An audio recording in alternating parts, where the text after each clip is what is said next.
Okay, welcome to today's CMM webinar brought to you by our sponsor, SteraMist by TOMI Environmental Solutions. I'm CMM Managing Editor, Amy Richardson. CMM offers many resources for facility managers, in-house service providers, and building service contractors. Visit cmmonline.com to subscribe to our magazine and sign up for our daily news, and be sure to connect with us on social media too. Here are a few things to keep in mind before we get started. Let's use the Q&A portal to submit questions during today's program. Our speakers will answer as many as possible at the end of the hour. Today's webinar will be recorded, and you will receive an email with the recording later this week. It will also be posted on our website. So before we begin, let's hear from our sponsor, SteraMist by TOMI Environmental Solutions.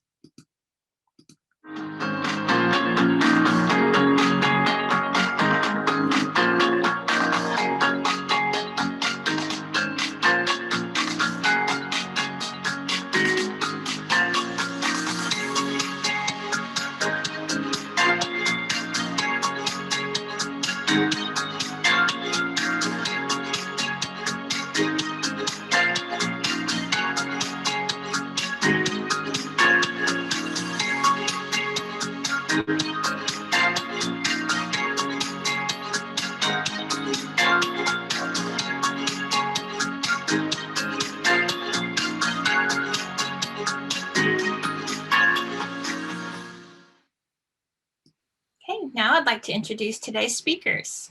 Jeff Cross is the Media Director of ISSA and previous owner of a successful cleaning and restoration firm. He also works as a trainer and consultant for business owners, managers, and frontline technicians, and is an IICRC approved instructor. Jessica James has been in the commercial cleaning industry for over 32 years and has managed the education and training programs for national and global industry leaders such as Karcher North America, Kaiser Hospitals, Marriott, and the University of California system. Jessica currently consults and trains industry technicians for one of the leading training schools, learntorestore.com. She is also an IICRC approved instructor. So now let's turn it over to our first speaker, Jeff Cross. Thank you, Amy, and it's great to be here with all of you folks today and with Jessica. Jessica and I go way back in training and trade shows and IICRC, so I'm glad to partner with her. And we didn't wear the same kind of shirts on purpose. I think it's the IICRC color that many wear, so it just happened to be this way. But anyway, welcome to the webinar. We have a lot of great information to share with you. The first thing I want to do as I think about what I'd like to share is, I call it the big picture. And I've got here some survey data from CMM, the facility survey and BSC data. I know attending this session are both building service contractors and facility professionals. So, you might fall into either one of these. But what I want to talk about is the big picture of what we miss. And often it's the things we see that should be able to address, but we often miss those. I think we've all heard the analogy of the little white or little black ink spot on a white shirt. And I've got a piece of paper here to illustrate it. All of this is white, but we see the black spot. It's the little things that really stand out. And as you look at this data here, you can see with the biggest facility problem areas, restrooms are always it, right? You walk into a facility, a home, any building, and the restrooms can often disappoint. What about after that? Carpeted surfaces, you see that's number 2 there. And that means all the carpet, usually the entryway, which is number 3, are going to have the spots. You're going to see spots and stains on carpet in break areas or hallways, the boardroom, whatever it might be. Traffic lanes as well can be an issue. What we want to think about is, how can we set our business or facility apart and do the very best work? I know that you can see from here, everyone here offers carpet cleaning, or they do carpet cleaning. 85% of those surveyed offer it. Some do subcontract it out. But I'm looking at the registrants, you folks attending this webinar today. You're going to find this interesting. We have people who want to learn about spot and stain removal from hospitals, universities, school district, churches, building service contracting companies. We have franchisees here. We have some that work in libraries, airports, museums, doctors' offices, city governments, and of course, carpet cleaning companies. The list goes on and on. There's hundreds of you registered for this event. And I applaud you for that because you want to learn how to do things better. So when you think about the survey data, and we see this information all the time, restrooms, top of the list. Well, this isn't a restroom webinar. This is about carpet cleaning. We're going to talk about that, the number 2 problem area, according to most of you. So let's move on and look at some pictures. I call this the reality of what we deal with. And each one has a story. These are pictures I've taken in the field. And of course, as you look at this, the bottom left one there, you can see an ink stain. And we know that ink can spread. It can become a bigger issue than it started. How often do you see that? Maybe not that often. Maybe you see more coffee stains, soda spills, things like that.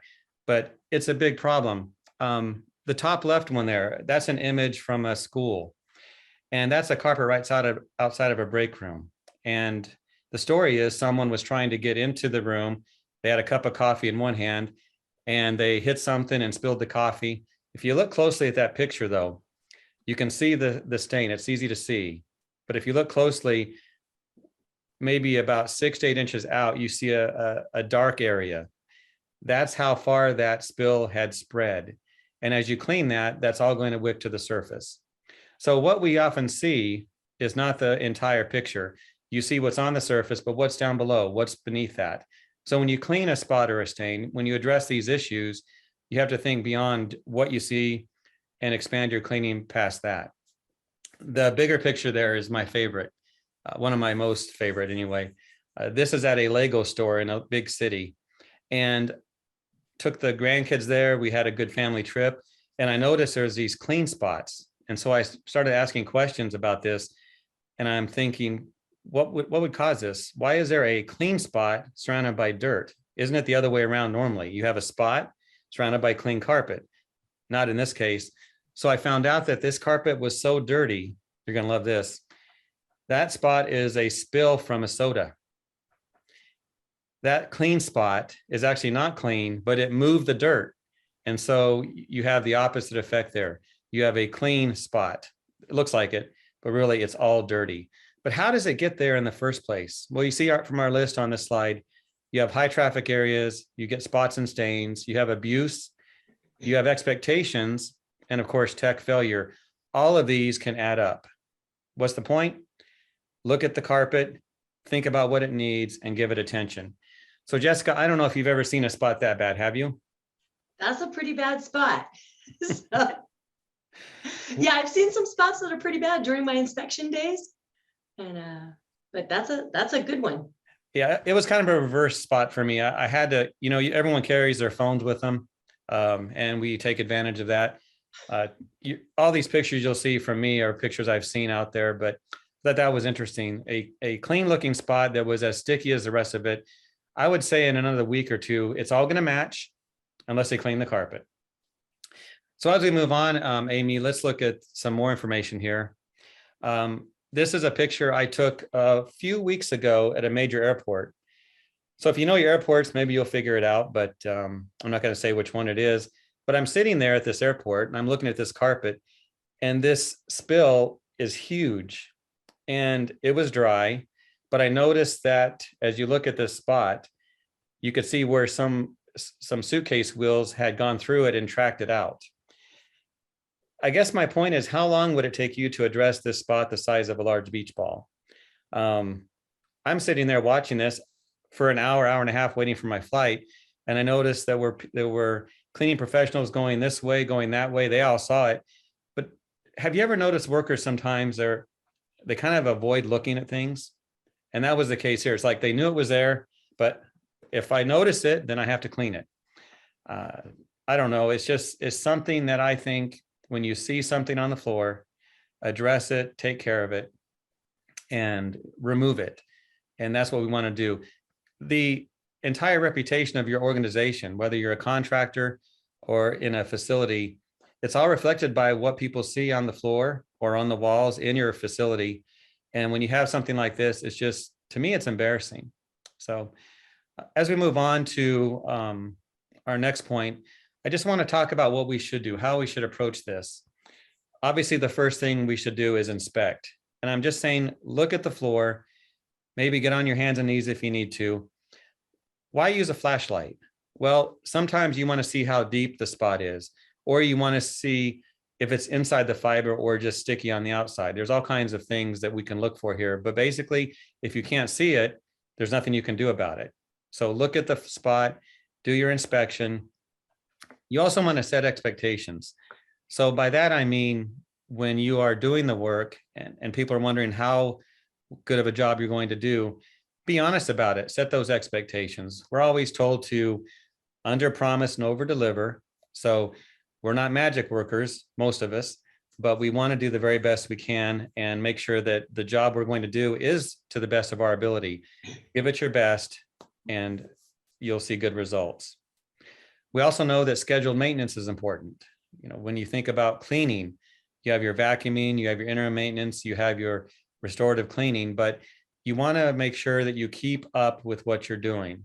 So thinking back to that picture of the airport, all it would take is a couple minutes with an extractor to take care of that, but it sat there for days, maybe weeks. It might still be there.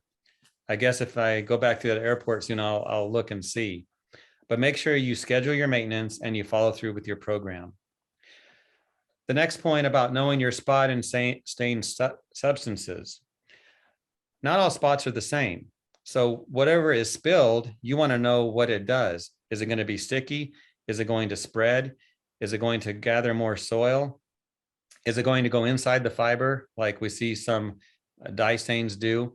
If mustard is spilled, well, we have two things, don't we? We have a stain inside the fiber, and we also have a substance outside the fiber that we would scrape away. So knowing what they are, and I know Jessica's going to get into this more with the chemistry part. She's going to do a lot of the how-to, what to use and how to use it. But if you know what you're cleaning, then you can match your cleaning products to that substance. What about your spot and stain kit? Some of you may have one favorite chemical. You might have a few. You might have a whole arsenal of products. I know for me, when I was running my cleaning company, I had a huge laundry list of products. I was, I guess, a nerd that way. I like to have the stuff in the truck to do the job. You want to use products that you know you're going to use that work, and you might cross brand. You might have some from one company and others from a different one, but you want to have a spot and stain kit with the products you need. If you've ever taken a class like from IICRC or CMI, which is part of ISSA, you learn about these products and you're going to find that you're going to use some of them more often than others. What kind of a spot or stain guide do you have? If you aren't sure of what to do, there's all types of literature out there for you. So when you think of that, you can pull out your phone, you can Google it, you can go to a manufacturer's site. There are spot and stain guides in our industry. You can do a quick cross-reference. And when you do that, you see what you should do with that substance.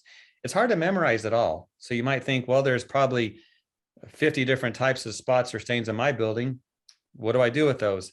Well, if you know what they are, and then you can look it up on your guide, you'll figure out what to do. But memorizing all that stuff is difficult, but it's all there as a reference to you, all of these guides. Be thorough and patient.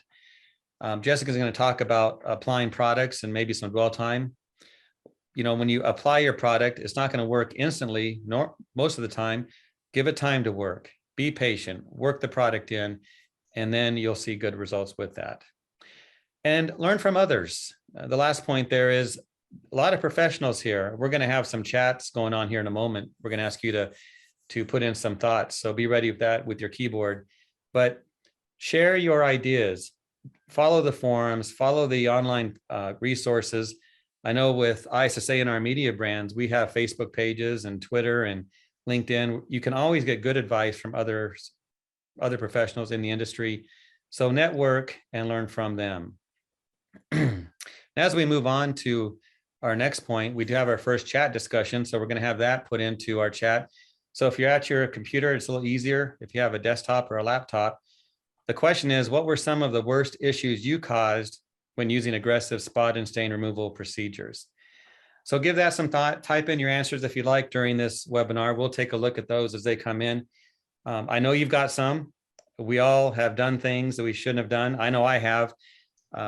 I've scraped on a carpet a bit too much, and you have the frayed threads and yarns, and it's pretty tough to explain to the customer that it's not your fault when really it is. I think there's a saying we all know about, that the customer or the person that owns a building, they own the spot or the stain, but what do you own? Do you know, Jessica? That carpet after I try or attempt cleaning. Yes, the hole, the hole you cause. So we have one little chat, one response, the area where the spot was lightened up. I have a picture I'm going to share with you of that here in a little bit, because when we do some aggressive cleaning, we might take out some of that carpet color. And that's another point we'll get into. Too much heat on olefin. These are good comments. Discoloration. Yeah, this is what happens when we get aggressive. It becomes personal, doesn't it? You're a professional. You have a spot on the carpet. You're going to get that out. And so you keep going at it, and pretty soon you've got an issue. Maybe not a hole in the carpet, but color loss or other issues can happen. Or a bubble. We might apply a solvent to a carpet, and we now have that bubble where it's delaminated. So, and here come the comments: bleach on the carpet, a clean spot that can't match the rest of the carpet. Now that's frustration. When you clean the carpet and where you worked on the spot, it looks better. Yeah, that can be a frustration as well. So keep the comments coming. We appreciate that. And as we move on, let's look at some more pictures. I want to talk about going above and beyond, because from the comments coming in, there's some issues that you're putting into the chat that we can actually deal with. So whether it's a bubble or maybe we take out color, we can go above and beyond. We think of it as an expert task. I have some dyes in this picture. Can we repair a carpet if we take out the color? How far are we going to go with our cleaning? Because if we go too far, then that color can come out, and then we're faced with recoloring it. And it's not something you can charge the client for if you take out the color to add the color back in. But we want to think about going above and beyond. And if we do cause an issue, as we see lots of chatter going into our chat here, we want to be able to fix that. Let's move on to our next next chat, and think about this, thinking about fixing issues or repairing the carpet. So maybe we work too much on a spot. We take out the carpet color, as we see in the chat. Some of you have admitted to that. That happens. Do any of you engage in carpet repair, like patching or color repair services, and has it saved you? So if you do, maybe put some thoughts into the chat for that. But I tell you what, it's a skill you can develop. You can take a class, but it's not too difficult to do the simple repairs that will save you if you cause a problem. It gives you some confidence as well, because when you think about applying some of these chemicals to the carpet and maybe adding heat to that to accelerate the reaction of the product, we might go overboard and that color comes out, but we have the confidence because we can repair that. So if you don't engage in these repair services, if think about a color repair class or buy a dye kit and practice at home. Don't do your first job without some practice, but it can save you in the long run. So let's move on to our next point.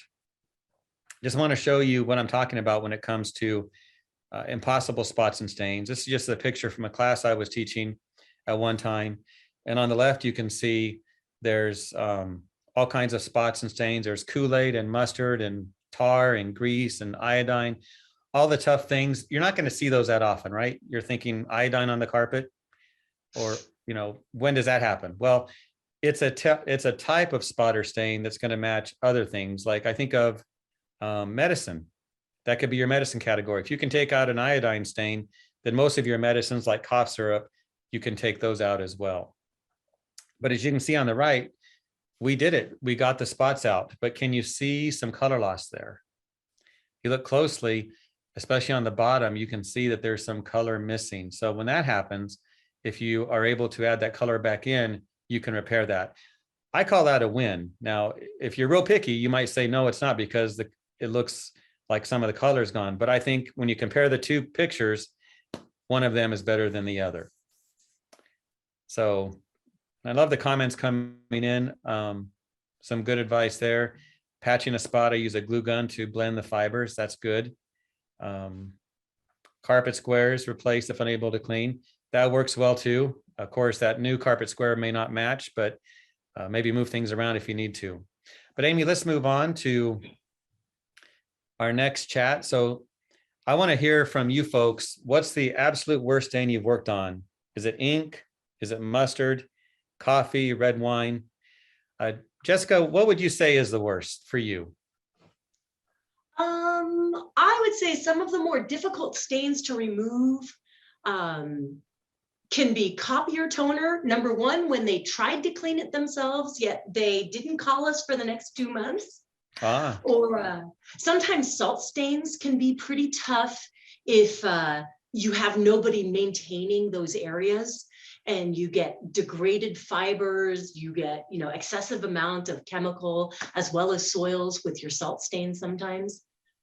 So, absolutely. how I about found you? mustard was tough. Yeah.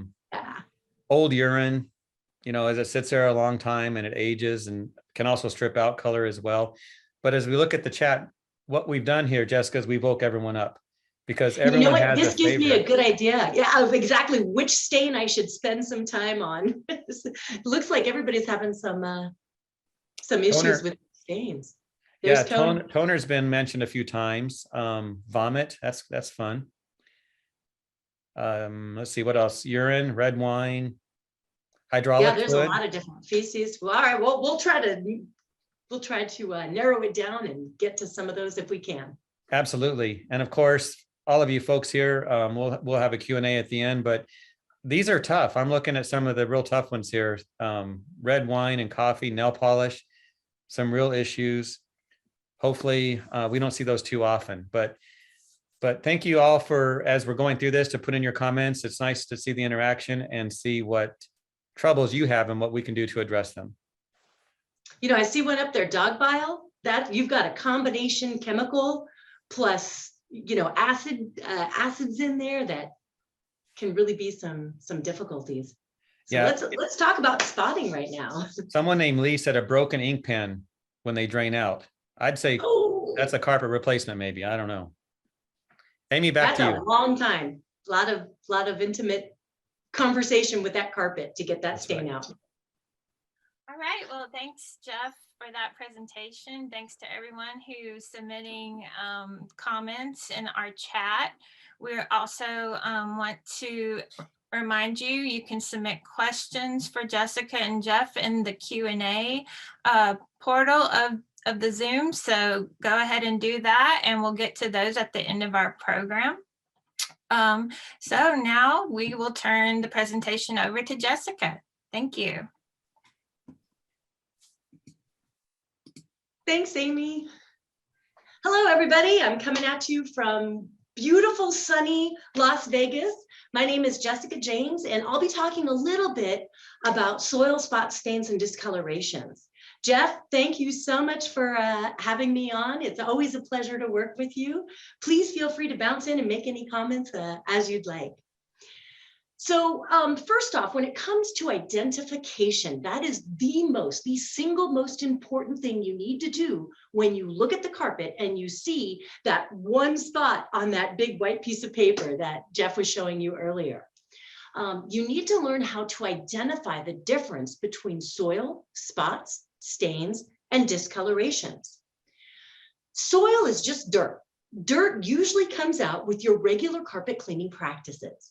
Now, the scope of this little webinar doesn't go over carpet cleaning practices, but you should, of course, be using the appropriate tools and cleaning chemistry to clean your commercial facilities. If you are, then you should be getting most of that soil up. So you should be getting some good satisfaction with your normal cleaning processes. After you've performed your normal carpet cleaning processes, you may still have soil in the carpet. That may be in the form of a spot, a stain, or maybe what we're going to talk about, a discoloration in just a second. A spot is usually soil that can be removed. A spot is some type of soil, like, somebody spilled some coffee, or somebody spilled, some mayonnaise, some type of food product, or maybe it's an office product that got spilled on the floor. However, with just a little bit more aggressive chemical, you can usually clean it up. Now, with your spots, you're usually going to use a variety of 2 to 3 different types of chemistry. We were talking about spotting kits a little bit earlier. My spotting kit that I used when I traveled around the country teaching facility maintenance managers and building contractors, it only had about 8 chemicals in it for spotting.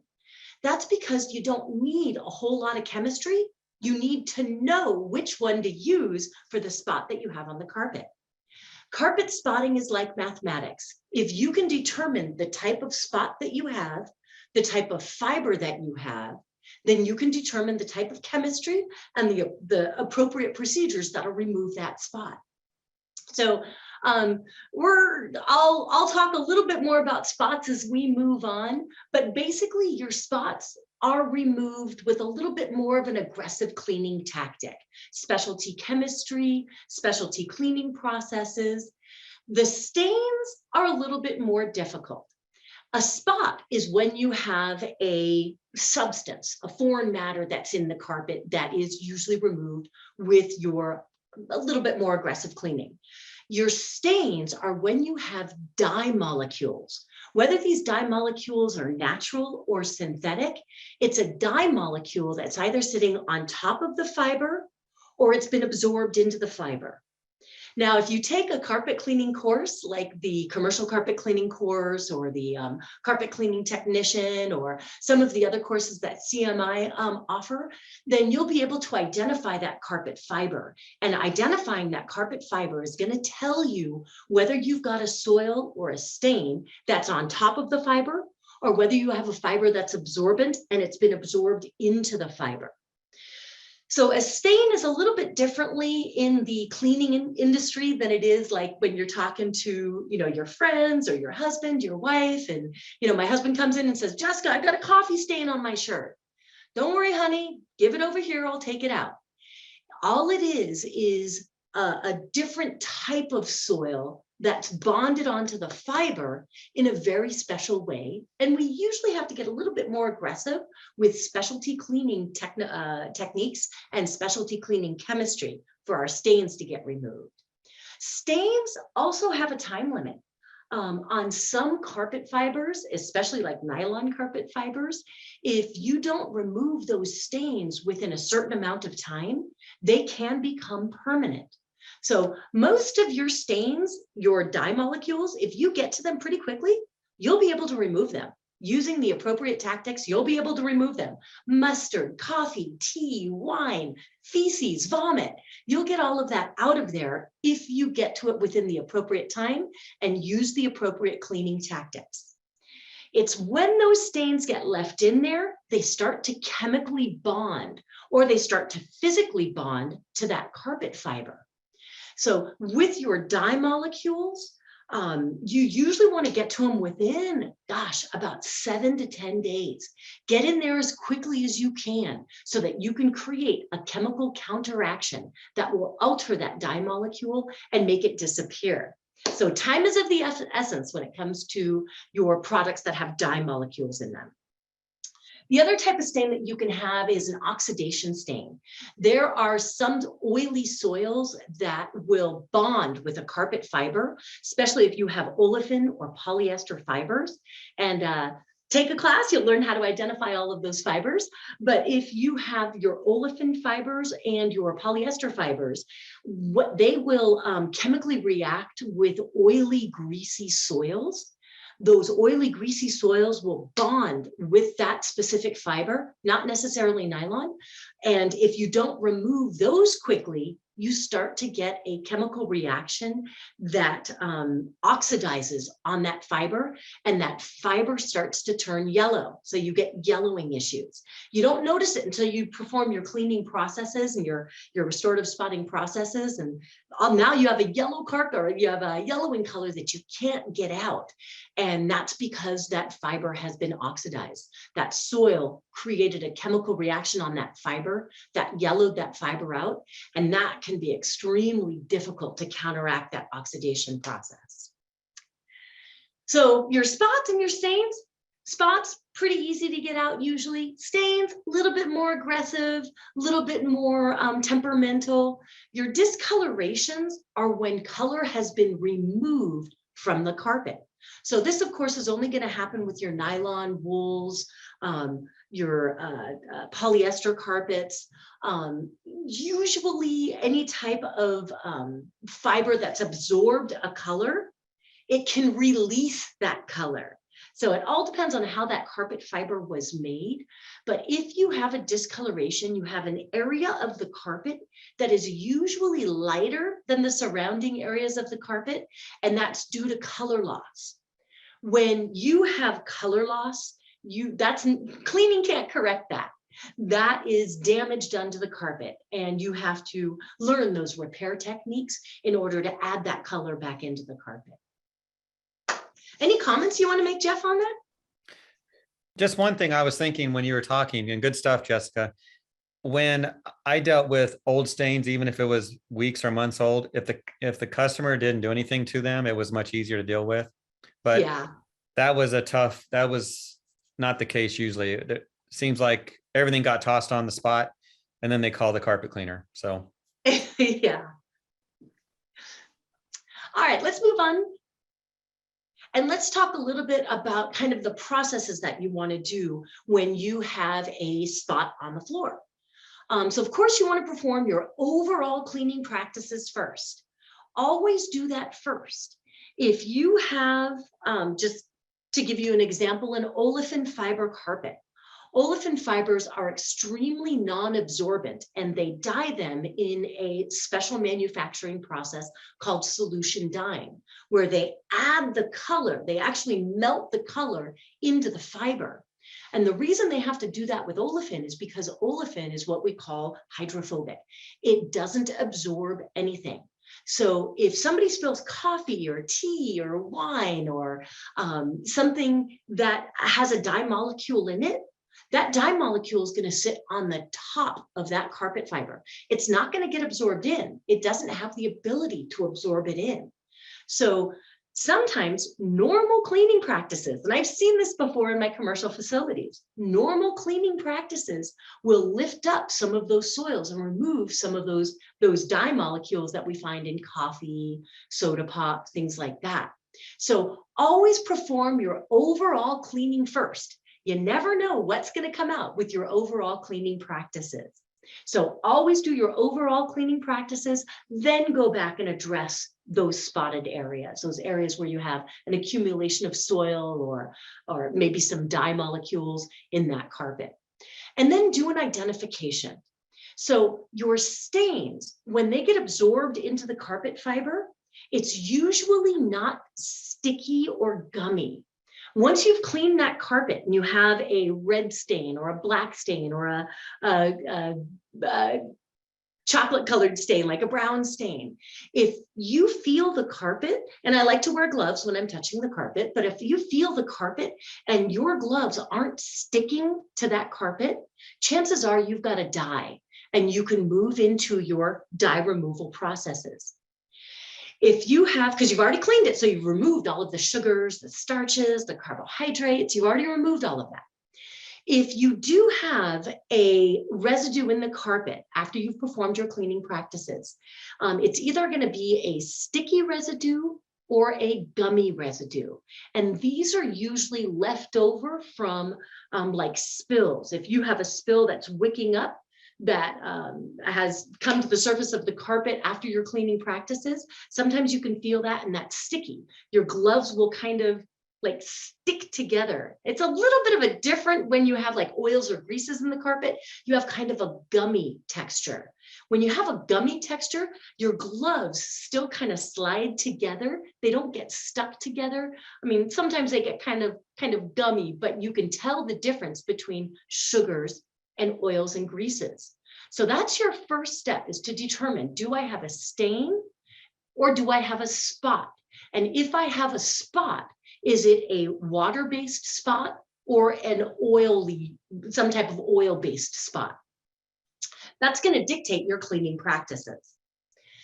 Once you've identified those spots, if you are going to be using aggressive cleaning practices, aggressive spotting practices, you may want to communicate with your supervisor or manager, or maybe you're cleaning a one-time facility. You might want to, communicate with that facility maintenance manager or that client that you have. Some of the stain removal practices that you can use can actually cause damage to the carpet.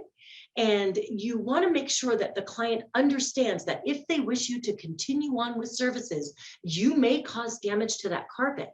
So it's kind of up to them how far they want you to go. And it's very important that you ask them before you provide services. Either get the okay from your manager or get the okay from the client, because if you do remove color from the carpet, you don't want to be stuck with that price tag. You want to make sure that you can come back to the client and said, I did mention that one of the possibilities was discoloration. Unfortunately, it looks like, it has caused discoloration to the carpet fibers. Now let's talk about recoloring those carpet fibers. Always have a solution if you do cause damage. Let's take a look at the next slide, where we are going to do a kind of a quick little some tips on some of the things that you can do when you are spotting, or some of the things that you can do to help prevent some of those spots or help clean up some of those spots. One of my favorite chemicals or cleaning agents is a gelled pre-spotting agent. This is usually a citrus blended solvent in a gel form. There's a lot of manufacturers that make a pre-spotting product that is usually we call them like citrus gels or a pre-spotting gel. I love these products because, chemically speaking, they're like the black sheep of the chemical world. They're not quite a water-based product, and they're not quite a solvent-based product. So they work pretty good on both water-based products, water-based soils, as well as solvent-based soils or oils and greases. They're not the best product, but they're pretty darn good at removing most soils from the carpet. So I usually like to pre-spot before I do my spotting, my restorative spotting practices, or sometimes even before I do my cleaning practices. I like to use a water miscible citrus solvent gel. And if you see those black or gray spots on the floor, just give it a little squirt, about a pea-sized squirt of that citrus gel. Tamp it in with a tool called a tamping brush. I've seen my guys, I know when I'm out there training, I've seen my guys kick it in with the toe of their foot. If you're wearing the wrong shoes, you're going to leave a black mark on the carpet, because that product breaks down rubbers, it breaks down adhesives. It's a solvent product. So they start kicking it in, and after a while, their tennis shoe starts to melt and dissolve, and then they get that on the carpet. So you really want to use a tool when you're performing your pre-spotting practices. I know it's going to be really small, but this is a tamping brush. This brush is not used with this action. This brush is used with an up and down action. It's a tamping action. So you just gently tamp that citrus solvent into the carpet. And what you're trying to do is to get the carpet fibers to absorb the chemical and then spit out the chemical as it bounces back up. It'll release, it creates a physical reaction that'll help release that soil. So I always like to pre-spot, whether I'm doing cleaning or whether I'm doing restorative spotting. I always like to start out first with a little bit of a water miscible citrus solvent gel, and then extract it thoroughly. Like, do a really good job extracting that with your specialty spotting tools. When you're extracting it, all of your spotting agents, they cannot be extracted with water only. They must be extracted. All of your spotting agents must be extracted with some type of extraction rinse.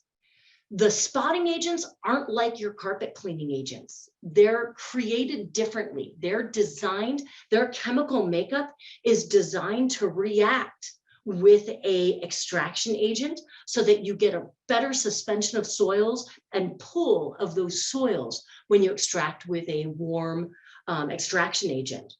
If you don't extract your spotting solutions with warm extraction agent, you can have one of two things happen. You can either leave a resoiling residue or a white powdery residue, or you can have something called bubbling occur.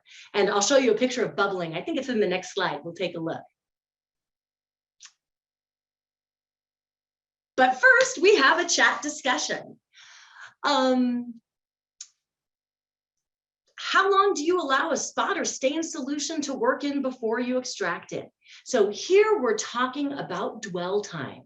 So taking a look at the chat, let's take a look and see how, there's only one right answer to this question. How long do you allow a spot or stain solution to work in before you extract it? I think I scared everybody off by saying there's only one right answer. Yeah, I'm not going to answer that one. Whatever the directions say. Oh, that's good. On the bottle, there's those funny words. They're going to tell you how long you should leave a spotting solution on that spot. Now I see up, up there, some of you are saying 15 minutes, 20 minutes. Oh, Victor, good job. Read the label. Love it. Alexa, good job. If you leave a solvent spotter, something like a POG, a paint, oil, and grease remover, or a PIG, a paint, ink, and grease remover, or just about any type of ink remover on that carpet for 15 to 20 minutes, you're going to have delamination issues. Delamination is when you get a separation of the primary and secondary backing, and you start to get something called bubbling, which I think we see in the next slide. Let's take a look. Great. Thanks for answering, guys. Great job. Some honest comments there, Jessica. Yeah, I see that. And by the way, someone did say they use their shoes. So with really honest comments using the shoes. You know, we're carpet cleaners. We do these things sometimes. I'll admit, even sometimes now, I try to catch myself and not do it, but sometimes I'm in a facility and your shoe is so close to the floor, it's hard not to. Yeah, or my key. I'll use my key sometimes too. That's real life. All right, looks like we're going to go through this slide first, and then I'll show you that bubbling. When you're performing spotting services, you want to make sure that you use the appropriate tools. There's a variety of different tools up there. If you take some of the classes, then they will show you how to use those tools. I will say the tools up there that every professional carpet cleaner should have is, if you see over on the side, that is a tool called a flushing tool. You see two different types of tools closest to the picture. There's two different types of tools. These are flushing tools that we use for urine, vomit, feces, and any type of spill on the carpet. When somebody has a liquid spill on that carpet and that spill has penetrated beyond the backing of the carpet and either onto the subfloor or into the padding, you need to use a flushing practice. You're going to put a lot of extraction agent on that carpet and then thoroughly flush your spotting solution out. So if I could recommend any tool, like if I could only recommend one tool for spotting, I would say some type of flushing tool is a must for every professional carpet cleaner, especially if you have salt stains. Those tools are invaluable.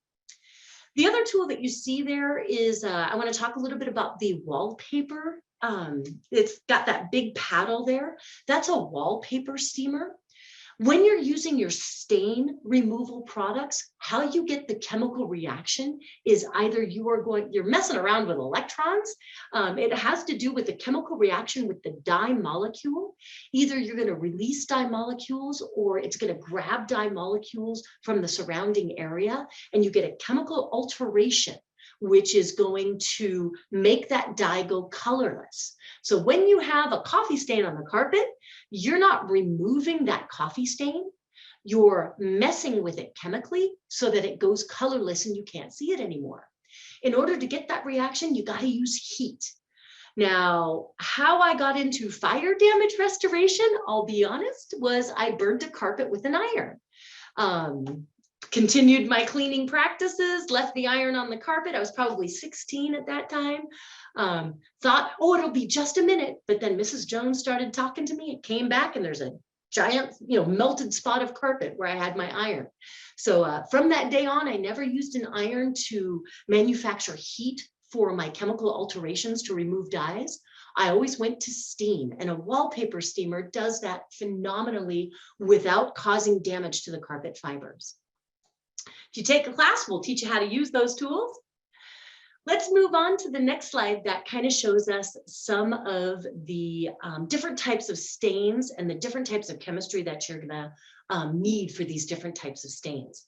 If you look down at the bottom there, there is a picture of bubbling. This is what we call like partial delamination. Partial delamination is when you have an area of the carpet where the glue has been damaged by a solvent. So some type of pig or POG or ink remover. When that gets into the glues of the carpet, it creates either complete delamination where you have the separation of the primary and secondary backing or separation of the construction, or you get a bubble like that. And you want to prevent that from occurring. Now that can be repaired, but it's better to use the appropriate spotting practices so that you don't create bubbling. And that is using a tamping brush to gently agitate that chemical in the carpet as opposed to just pouring it on the carpet. With the chemistry, like I said, you only need, I'm going to make it really quick here and just I'll be off in just another minute. With your stain removal kit, there is a couple of chemicals that you will want to have, or specific restorative spotting products that you will want to have. One is like a rust remover. That's a specialty product that's designed for removing rust. You'll want to make sure that you have your what we call oxidizers and reducers, your stain removers. There's different types of stains, and you'll use a different type of stain remover for those different types of stains. You'll also want to use some of the protein or enzyme-based spotters. These are products that you'll use for milk, fish, blood, and eggs. Very specific type of chemical for a very specific type of stain. Those are called protein spots. Excuse me, those aren't stains. Those are usually your spots. But they won't come up with your regular water-based cleaning agents or your solvent-based cleaning agents. Remember, it's just like math. You got to know the soil, know the fiber, know the cleaning product to use.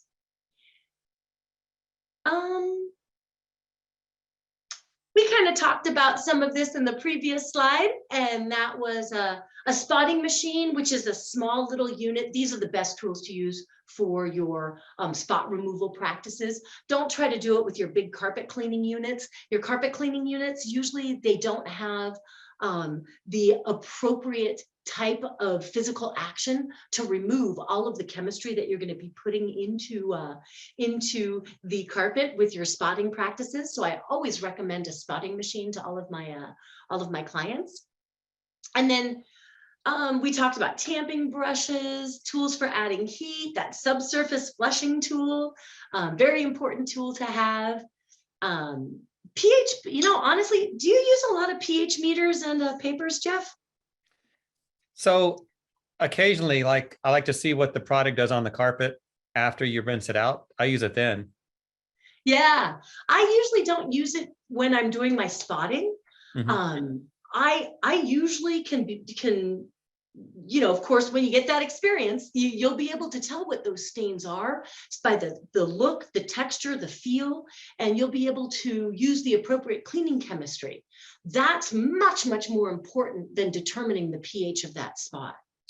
Right. And I think a pH paper or meter is valuable if nothing's been put on the spot, but is that reality? Exactly. Yeah. Exactly. So that was a really quick 10-15 minute little introduction to spot removal. Anything you want to add, Jeff? No, I was, one thing, you mentioned your story about the iron, which I love that. 16 years old, you leave it, fire. I mean, you could have burned down the place. Oh, yeah.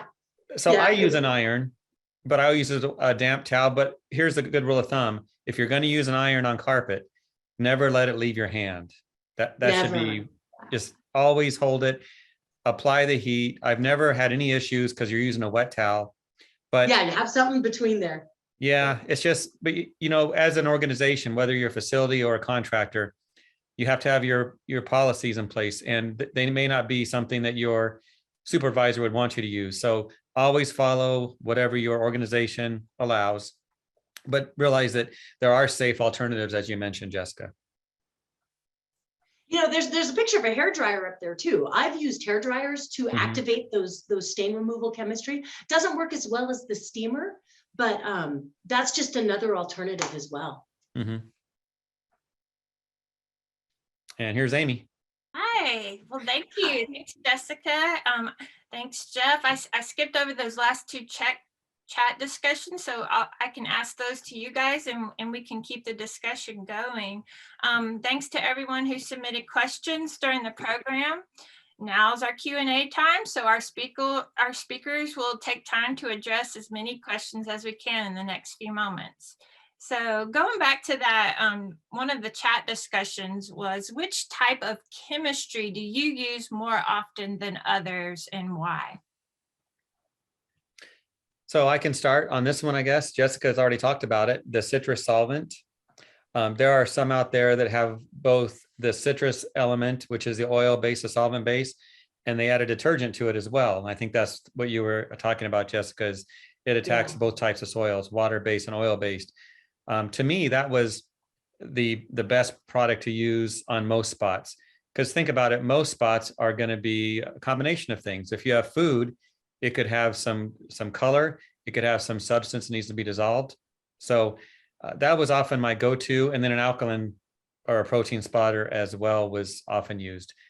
These, you have to rinse them out too. You know, you add a citrus solvent to the carpet, you have to get all that rinsed out. Otherwise, you're going to have another spot from that. All right. Sure. Anything to add, Jessica? No, yeah, that's one of the most important things that I usually find that I'm teaching at my commercial facilities is they're doing a phenomenal job of cleaning the carpet. It's spotting that's the issue. And it's truly two different types of services. When you're performing spot cleaning services, you have to use the specialty chemistries, the specialty cleaning techniques, and the specialty tools. Okay. Next question is, what are some unique methods you use for tough stain removal, like heat? Do you use UV light? I'll let Jessica start. That really depends on the chemical that you're using. Heat will not always activate certain types of chemistry. And in fact, it can actually degrade your spot cleaning, some certain types of spot cleaning chemistry. So, you know, a UV light sometimes won't do anything at all. So it really depends on the type of chemistry that you're using. Again, I would have to refer back to the manufacturer's directions. If they're recommending the use of heat, then it might be a good thing. But if they're not recommending it, then I would probably not add any type of other, you know, element to that spot removal process. Okay. Someone would like to know where they could learn to do patching in case they did cause a problem on the carpet. Well, Jessica's going to say there's classes for that. But I think that question came from someone overseas, if I was following the chat, and we appreciate all the chat comments, and we can't get to all of them, but we do see them. And to me, if I want to learn how to patch or do a bonded insert for a carpet, I might ask someone who installs carpet to show me how to do that. If you can't get a class where you can learn it in a, you know, in that setting. Jeff, I'll add on to that. Mm-hmm. I have seen some, and I don't know if I'm allowed to say this on this webinar, but I've seen some phenomenal YouTube videos on how to do quick repairs. That's how I learn stuff. Yeah. Good advice. Yeah, YouTube. All right. So how do you deal with high traffic areas where people pass a lot and the carpet loses color and starts to look different? You going to pick someone, Amy, or what? Okay, I'll go with Jessica. All right, so if you do have high traffic areas, the first thing you need to do is determine the type of carpet fiber that you have. That's vital to understanding how that carpet's going to react to traffic and to soils. So that's number one. If you have, let's say, an olefin carpet, that fiber is going to react differently to soils and traffic than a polyester fiber carpet. You may not have soil, you may have carpet damage. You may have something called abrasion, which is when the fibers get scratched. So the first thing to do is to determine, do I have damage or do I have a soiling issue? Jeff, do you want to talk about how to determine the white towel test? I know you're really good at that, or if you want me to go on with it. I have another angle. Go ahead with yours and then I'll add to it. Okay, so usually the first thing I do when I'm inspecting a carpet is I'll perform what's called the white towel test. The white towel test is when, of course, we always ask the technicians to clean the carpets before we get there so we can see what the problem is. You take a white towel, you put a little bit of an extraction rinse on it. So a diluted extraction rinse, wipe it across the surface of the carpet. If you have heavy soils coming up on your towel, then you've probably got a soiling issue. If you don't have heavy soils coming up on your towel, then you've got a damage issue. A damage issue is dealt with differently than a soiling issue. With soils, we determine, all right, it's just not clean enough. We either need to get more aggressive with our cleaning processes, using different chemistry, more aggressive chemistry, maybe some pre-spotting techniques, maybe some pre-agitation techniques, but I've got dirt in the carpet I have to get rid of. If it is a damage issue, then that's a conversation that I usually have to have with my facility maintenance manager or supervisor. It's interesting how when you have a carpet that has some wear to it, some abrasion, those that you work for don't understand that. They think it's dirt. They think it's just dirty. I mean, how often do you go out and buy a car that's 8 years old and you expect the paint job to be perfect? It doesn't happen. You expect some wear and tear and abrasion. So carpet's the same way. I will offer this little bit of advice. In addition, Jessica, great stuff that you shared. I found that on pivot areas or high traffic lanes or the nose of stairs, or even on spots, an encapsulation product is a great way to go. You can get encapsulation pre-sprays. You can get post-treatments as well. So talk to your supplier and see what they have. But an encapsulation chemistry will handle a lot of these issues. They're great detergents. They help with the appearance issue as well. But to me, they were a nice problem solver when it came to some of those areas that needed some extra help. And you get them all sudsy and you get that rinsed out and you'll find a better appearance. But if it's worn out, all you can do is get the dirt out. Okay. When would you recommend, Jeff, using a Bonnet machine? So a Bonnet machine in carpet cleaning is usually for interim maintenance, but if you're dealing with wicking issues or you have areas like you clean a high traffic area and you know it's going to look dingy the next day, a Bonnet machine after you use hot water extraction could be a nice way to finish that job. So it's kind of like a two-step process of cleaning. Using a Bonnet can be a system of cleaning, your absorbent pad cleaning system, but it can also be used as a finish for spots and stains. So a coffee stain that you think might come back, going over with a Bonnet will pull up that moisture, because if you get the moisture out, you don't have the wicking. We have to remember that when you have a carpet that you've worked on, whether it's overall cleaning or spot cleaning, the process of wicking is going to happen. For the carpet to dry, the moisture has to go up. What's the very last? Here's a question for everyone. What's the very last part of a carpet to dry? Some people might say, well, it's the bottom. No, the very last part to dry is the very tip of the carpet, because moisture is moving up into the air. So if you can use a Bonnet on that and get that moisture out, you'll have less trouble with your spots. Thank you, Jeff. Jessica, this one's for you. What do you use to rinse the citrus gel that you were mentioned earlier? There's a lot of really great extraction rinses out there. I would say talk to your distributor see, talk to your local sales team, see which one they're recommending for the pre-spray that you're using. You want to make sure that your pre-spray that you're using will appropriately react with the extraction rinse that you're using to remove it with. So there's a lot of really good manufacturers out there, ProChem, Karcher, just tons of them.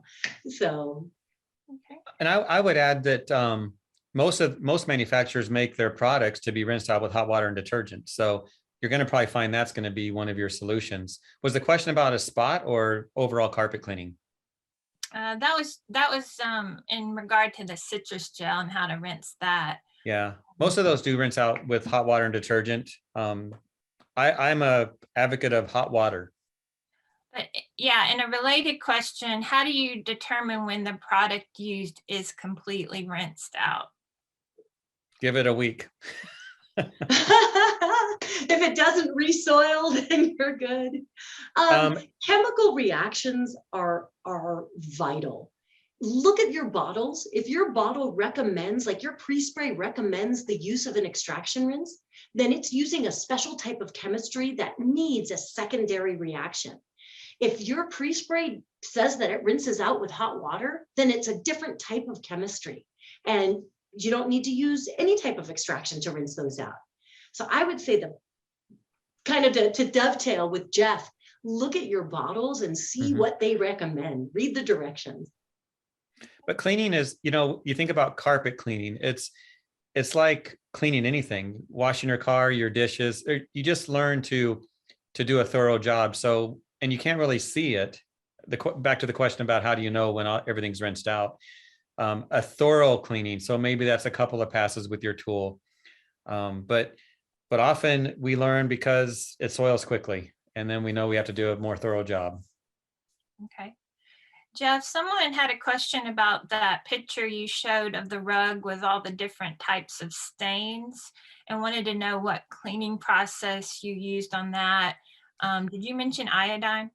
Yes. So that carpet sample had everything. When I do a carpet cleaning class, I take a piece of carpet and I put everything on it that I have in my house, and I let it sit for months. So I don't put the stains on and then go, hey, let's remove this. Oh, how easy was that? No, it's real world. It sits there for a long time.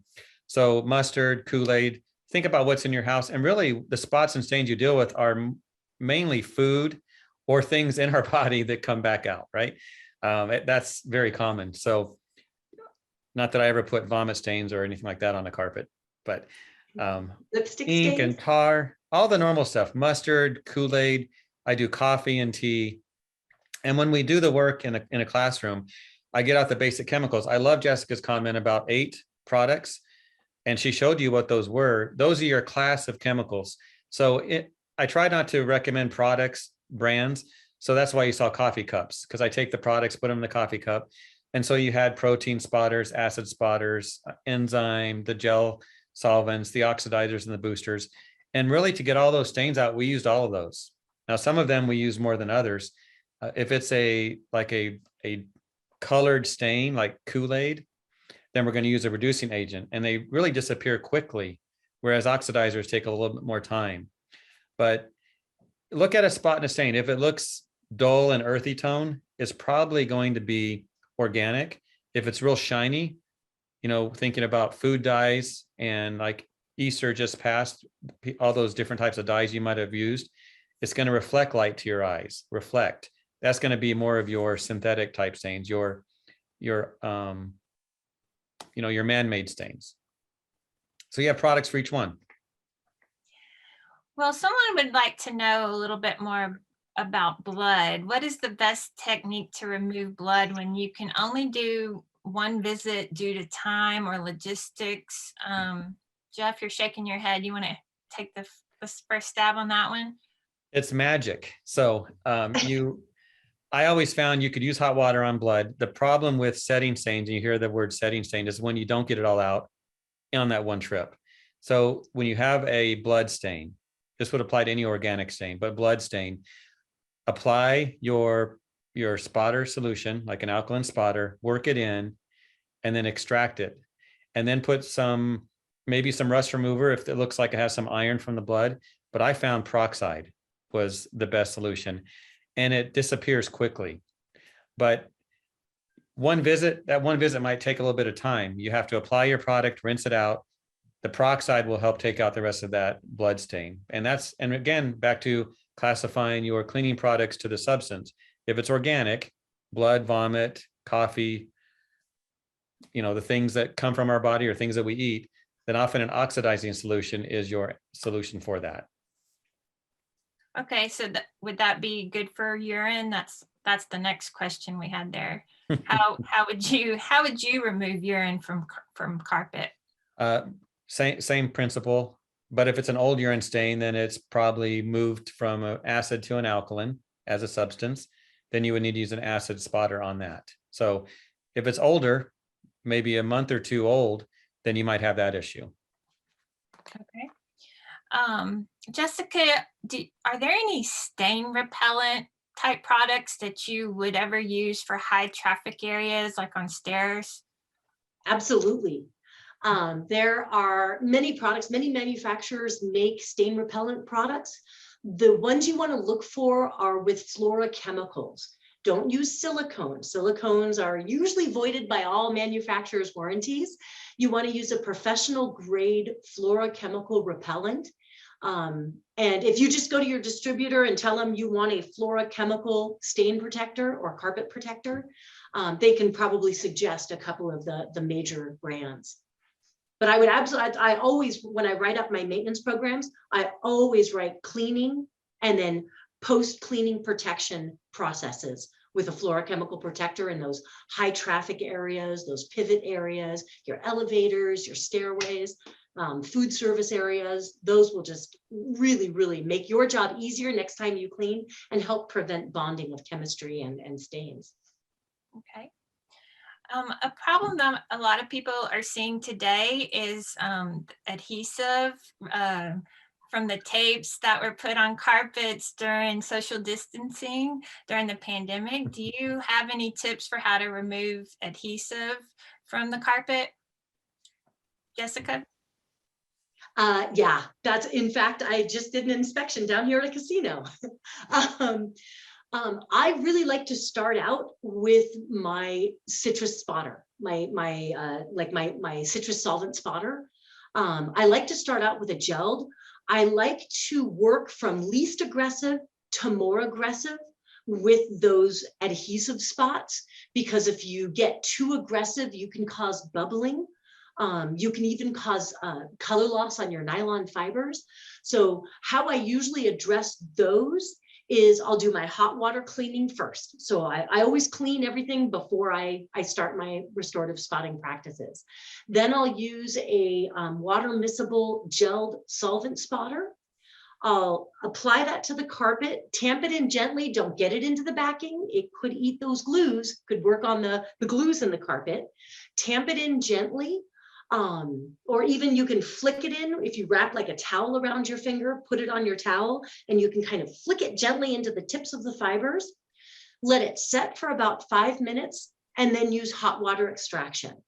I like to use my gloves to see if I stick my fingers down in there in the carpet, if I grid in the carpet and put my fingers down in there, if they're still sticking, if that glove is still sticking to those fibers, then I need to get a little bit more aggressive.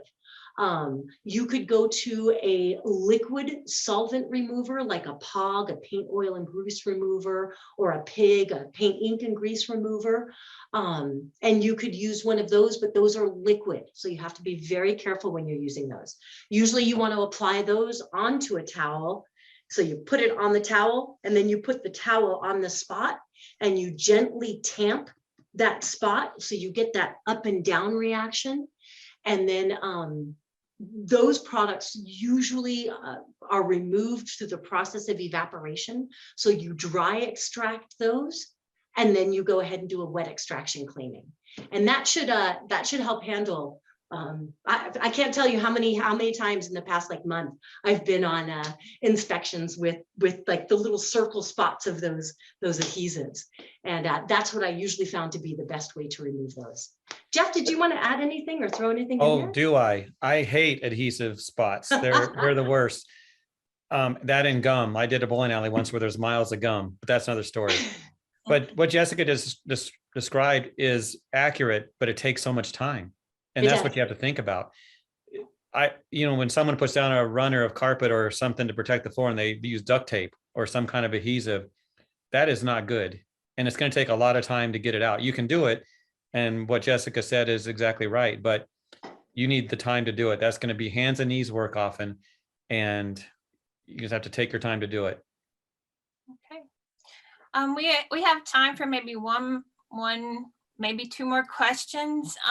Someone wanted to know if either of you have had any luck with microbial or bio-based type carpet cleaners. If you'd like to share your experience with those. Who? Either one. Okay. If you have experience. So I have used them somewhat, mainly for odor control, odor removal, and rug cleaning, things like that. I don't remember the type of bio-based product I use, but your enzymes are good products and they do work. I've used commercial enzyme pre-sprays in restaurants and it works great for that. Often the jobs you do are going to be the worst by the time you get there, so you need that extra punch. And I see one of the chat questions is about odor and carpet, like from milk or yogurt. You want those enzyme or those bio-based products for that type of thing to break that down. Enzymes don't eat things, like we might say. They break down material and then you could rinse that out. But in commercial carpet cleaning, I did use enzyme-based pre-sprays that worked well. And I think everyone makes them. Every manufacturer probably has some type of enzyme pre-spray, but look around. Jessica probably knows more about this. You know what, just to dovetail on that, Jeff, again, it's a process of knowing the dirt that you have in the carpet. Mm-hmm.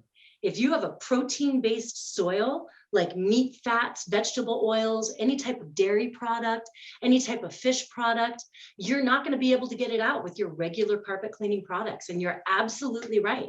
A enzyme-based product is going to be the best bet. You won't be able to clean that food service area or those specific types of spots. Somebody's dropped eggs on the floor or something like that. You'll have a constant resoiling or odor issue until you hit that soil with the right type of chemistry, and that's your enzyme-based pre-spotters, pre-sprays or pre-spotters. Okay. Yeah, someone here says they want to get your recommendations, Jeff, for gum removal. So we can probably do that offline because I'll just say charge triple and don't do the job, but I don't know if that's an option. All right. Well, I have a gum removal product that I love.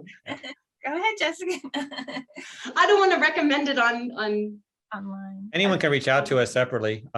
Just happy to answer more questions offline. Yeah, well, okay. Well, Jeff, Jessica, any final words here before we wrap up? Any last words of caution? No, thanks a lot for just be a professional. Be a professional and do your very best. All right. Well, thanks everyone. Thank you to our sponsors, Steremis by Tomy Environmental Solutions, and of course our wonderful speakers, Jeff and Jessica. All of you will be emailed a link to the video recording of this presentation later this week. We will also post it on our website at cmmonline.com. So thank you so much for joining us. Have a great and safe afternoon. And feel free to connect with us. They showed our emails.